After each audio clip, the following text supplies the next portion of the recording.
Hey friends, many of us have wanted to sell it all and move to the farm, learn how to grow your own food and kind of live off the grid.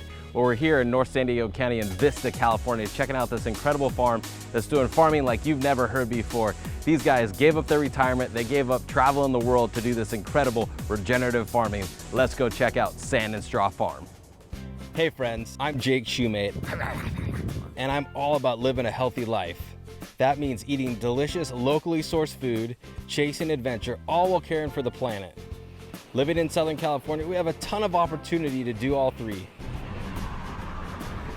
Several years ago, I was able to fulfill a lifelong dream, and I bought a 1973 Volkswagen bus. She'd been living in a barn in Montana and needed a little bit of love. She's our key to adventure as we travel around and visit all these great places. I call her the Joy Bus. I'd like to introduce you to some amazing destinations and hopefully inspire you to seek out this kind of life wherever you are. Come along with me and see where the Joy Bus will take us today on Joy Bus Journeys.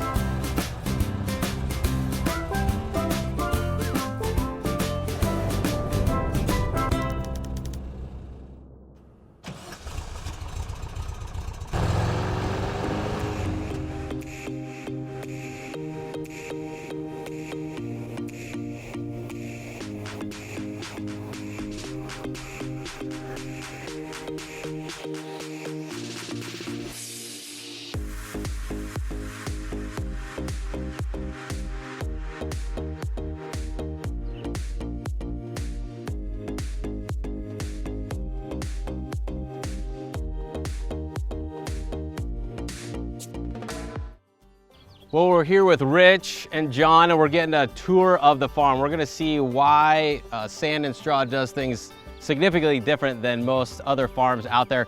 We're gonna find out why this place is making a difference in the planet, why this food is freaking delicious, and we're gonna hear a ton more about what they're doing. So let's go check out the farm here at Sand and Straw.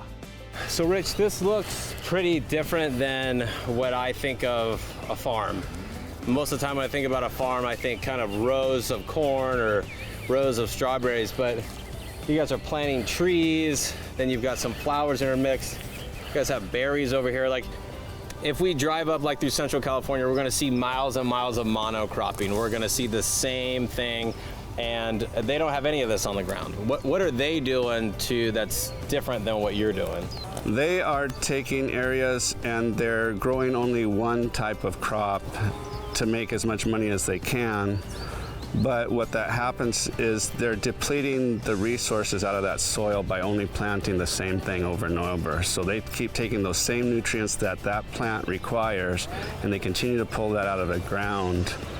And they do add things back into it, but you're always going to strip more nutrients than you're going to place back in that way. So you guys being diversified like this actually not only gives you different options for you guys to sell, but it's actually making a difference in the soil too, because every plant's taking something a little bit different.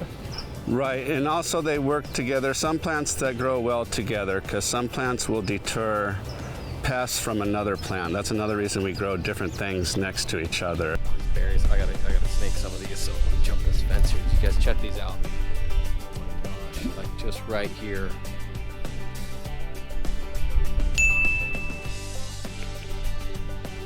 Oh my gosh, so sweet, delicious. I love the tartness of it. Oh my gosh, let me steal another one. These are big freaking eucalyptus trees, but you have some friends that live up there. Who lives up there? Oh, we got some red tails. Each red tail will eat at least one gopher a night.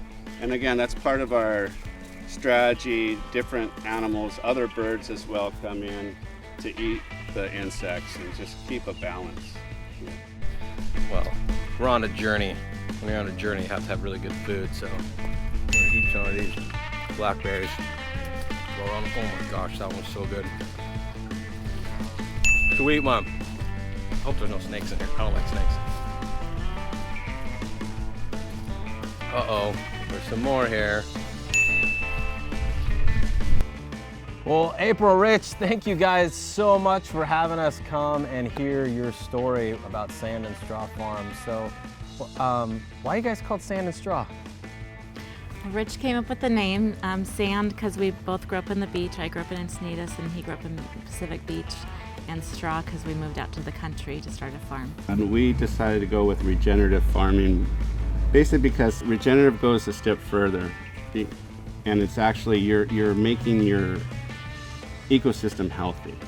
So if you guys were to walk around this farm and you were to see this, the amount of insect life, the butterflies, the birds, the health of the soil, that you would really see that this isn't just about taking away from what you can get out of the soil, but not only are you guys producing these incredible plants, but you're also putting something back into the soil for later, and nature is here to prove that it's working for you guys. So if you guys want to know what carrots are supposed to look like, check this out. Legit carrots right out of the ground. See this? They're not supposed to all be perfect.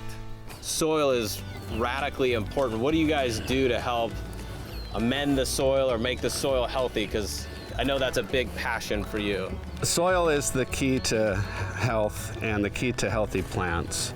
So we put organic matter, compost, organic fertilizers into our soil to amend our soils so that the microorganisms can come in and break down this organic matter in a way that the plants or trees can actually intake those nutrients. So there's a lot of talk right now, about this microorganisms in the soil. Like, what are you talking about? Like, help me understand. What is the microorganisms in the soil? Well, there are small little organisms that actually will take organic matter, compost or wood chips or things that you add into your soil, and they start to break it down. And they also improve the soil structure. So there's different bacterias and fungi that help the plants be able to be healthy. They help them rid disease, help them upcycle nutrients, and also deter pests. Uh-oh, one more. Nah, probably more than one more. So we got some apples down here. Rich, what kind of apples do we have? These are some Anna and some Dorset golden apples. Now apples need something kind of different than other produce. So why are these guys down in the valley? Apples like chill hour. So what a chill hour is anything under 45 degrees. During the winter time, it needs to store that chill to be able to produce blooms and fruit. So you have the apples down here because obviously the cold air settles. So we're down here, and then the stuff that's more tropical and likes the heat more is going to be up top. Is that right? Exactly. So we'll have more avocados and guavas, mangoes, and subtropicals that don't like the cold. They get frostbitten, and so being up higher, they'll have less chance of that happening. So Rich, what do we have up here? These are some circle peaches, Saturn peaches. And we have also some plums up on this side as well. Okay, what's a Saturn peach? Saturn peach is it's like a flat circled peach. So just imagine a normal peach, and if you just kind of smushed it down and pancaked it. And what does it taste like? These ones are white inside, and they're really juicy and really delicious. They're one of my favorite peaches. This is a bunch of different row crops. So we got some beets and radishes here. We got some kabocha squash growing right here. Some what squash? Kabocha. Is that like a kombucha or no, different? It's a little different. It's actually it's a winter squash. It's a Japanese pumpkin. What's interesting that maybe you guys can't see or experience on camera here is there's just a certain feeling. There's a certain vibe, whatever you want to call it, that this is just really, it's kind of like beyond, it's not like primal, but it's just something that this is kind of where you're supposed to be. We were meant to be out here connecting with our food and getting our hands dirty in the soil. And I think that's a lot of things what we're missing right now as a society is experiencing that, especially as a family, being able to come out, grow your food, get your hands dirty, experience something together. Knowing where your food comes from too, I think we're so sterilized. We go to the grocery store, it's washed, it's trimmed, and everything looks perfect. versus, you know, this beet's gonna look different than this beet, and one's gonna be smaller and one's gonna be bigger, and there's gonna be dirt on it. And that's actually a really good thing to have, that they're finding that even that the microorganisms that are in the dirt, that really when we touch this, when we breathe this in, that is actually really good for us to help us with our health and our vitality. As we were learning more about growing food, we just got a desire to be able, we wanted other people to experience what we had learned.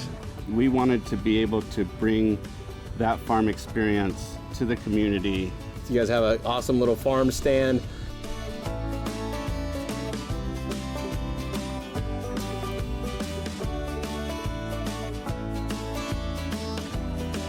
We have a teaching aspect here at the farm where we have classes for cooking, for composting, for gardening.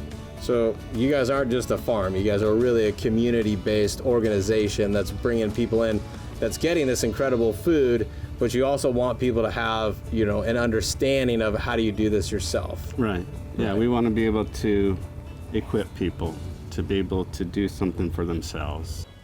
Well, hey everybody, I hope you really dug this episode of Joy Bus Journeys, where we looked at how Sand and Straw is doing things totally different, how they're doing this regenerative farming that's really helping the planet. But we have another episode that's coming your way. We've got private chef Jason Baker. He's gonna be here. He's gonna be showing us how to take all these awesome ingredients that we've collected from the farm and make an awesome dish that you can make at home. You're definitely gonna wanna check out this next episode of Joy Bus Journeys.